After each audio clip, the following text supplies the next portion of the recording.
Hi friends, welcome to విన్ విమమ్ recipes. ఈరోజు మన ఛానల్లో హోటల్ స్టైల్లో పప్పు పాలకూర ఎలా చేయాలో చూద్దామండి.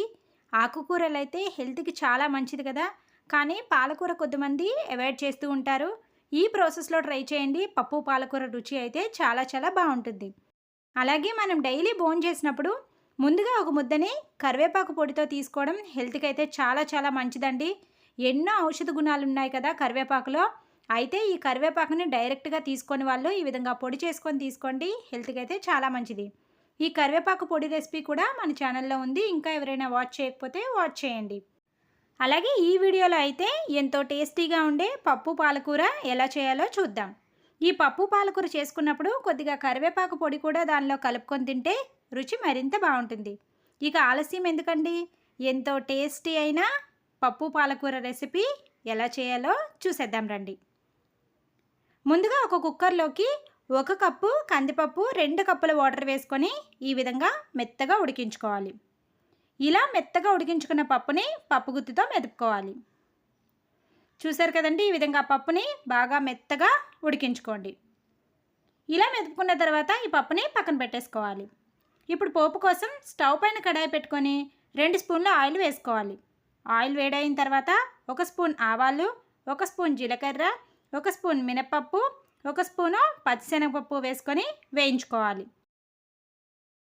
ఇవి కాస్త వేగిన తర్వాత దంచి పెట్టుకున్న కొన్ని వెల్లుల్లి కూడా వేసుకొని వేయించుకోవాలి. వెల్లుల్లి కూడా కాస్త వేగిన తర్వాత కొద్దిగా కరివేపాకు కూడా వేసుకొని వేయించుకోవాలి. పప్పులోకి మెయిన్ పోపేనండి. పోపు కరెక్ట్గా వేపుకుంటేనే మనకి పప్పు అనేది రుచి మారుతుంది. చూసారు కదా, పోపు చక్కగా ఈ విధంగా వేగిన తర్వాత దీనిలోకి ఒక 2 పచ్చిమిర్చి, అలాగే ఒక మీడియం సైజ్ ఆనియన్ కూడా చిన్న ముక్కలుగా కట్ చేసుకొని యాడ్ చేసుకోవాలి. అలాగే దీనిలోకి 1/2 స్పూన్ ఇంగువను కూడా యాడ్ చేసుకొని ఉల్లిపాయలని చక్కగా ఫ్రై చేసుకోవాలి. చూసారు కదండి, ఆనియన్స్ ఈ విధంగా కాస్త బ్రౌన్ కలర్లోకి చేంజ్ అయిన తర్వాత బాగా కడిగి పెట్టుకున్న పాలకూరని యాడ్ చేసుకోవాలి.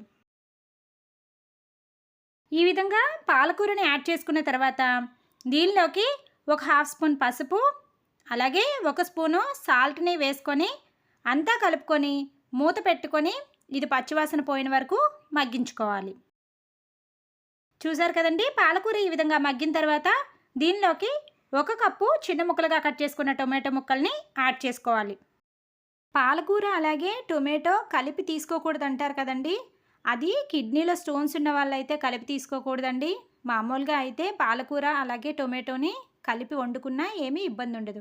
అయినా సరే మనం ఎప్పుడో ఒకసారి చేసుకుంటాం కదండి, ఎప్పుడూ కాదు కదా. హెల్త్కి ఎంతో మంచిదైన పాలకూరని ఎప్పుడూ ఒకేలా కాకుండా ఈ విధంగా ఎప్పుడైనా ఒకసారి ట్రై చేయండి. చూసారు కదా, ఈ విధంగా టొమాటోని మూత పెట్టుకొని మధ్య మధ్యలో కలుపుకుంటూ సాఫ్ట్గా అయిన వరకు కూడా కుక్ చేసుకోవాలి. ఇలా టొమాటో సాఫ్ట్గా అయిన తర్వాత దీనిలోకి 1 స్పూన్ కారము, 1 స్పూన్ వేయించిన ధనియాల జీలకర్ర పొడి, 1 స్పూన్ సాంబార్ పౌడర్ని యాడ్ చేసుకొని కలుపుకోవాలి. తర్వాత దీనిలోకి మనం ముందుగా కుక్ చేసుకున్న పప్పును కూడా యాడ్ చేసుకొని అంతా మిక్స్ చేసుకోవాలి. ఈ విధంగా మొత్తం కలుపుకున్న తర్వాత దీనిలోకి 1 కప్పు వాటర్ని యాడ్ చేసుకోవాలి. వాటర్ యాడ్ చేసుకున్న తర్వాత కూడా పప్పుని మనం చక్కగా కలుపుకోవాలి. పప్పు కన్సిస్టెన్సీ అనేది మనకి ఈ విధంగా ఉండాలండి. ఇలా కొద్దిగా పలుచగా ఉంటే కుక్ అయిన తర్వాత తిక్కుగా అవుతుంది. ఇప్పుడు దీనిలోకి సన్నగా కట్ చేసుకున్న కొంచెం కొత్తిమీరను వేసుకొని ఒక 5 నిమిషాలు పప్పుని చక్కగా మూత పెట్టుకొని కుక్ చేసుకోవాలి. అంతే అండి, ఎంతో టేస్టీగా ఉండే పప్పు పాలకూర రెడీ. ఈ కన్సిస్టెన్సీలో ఉన్నప్పుడే స్టవ్ ఆఫ్ చేసుకోవాలండి. అది చల్లగా అయిన తర్వాత కాస్త దగ్గర పడుతుంది. వీడియో నచ్చితే వీడియోని లైక్ చేయండి అండ్ మీ ఫ్రెండ్స్కి రిలేటివ్స్కి షేర్ చేయండి. ఇలాంటి మరెన్నో ఇంట్రెస్టింగ్ రెసిపీస్ కోసం ఛానల్ని ఇంకా ఎవరైనా సబ్స్క్రైబ్ చేసుకోకపోతే సబ్స్క్రైబ్ చేసుకొని బెల్ ఐకాన్ హిట్ చేయండి. Thank you for watching.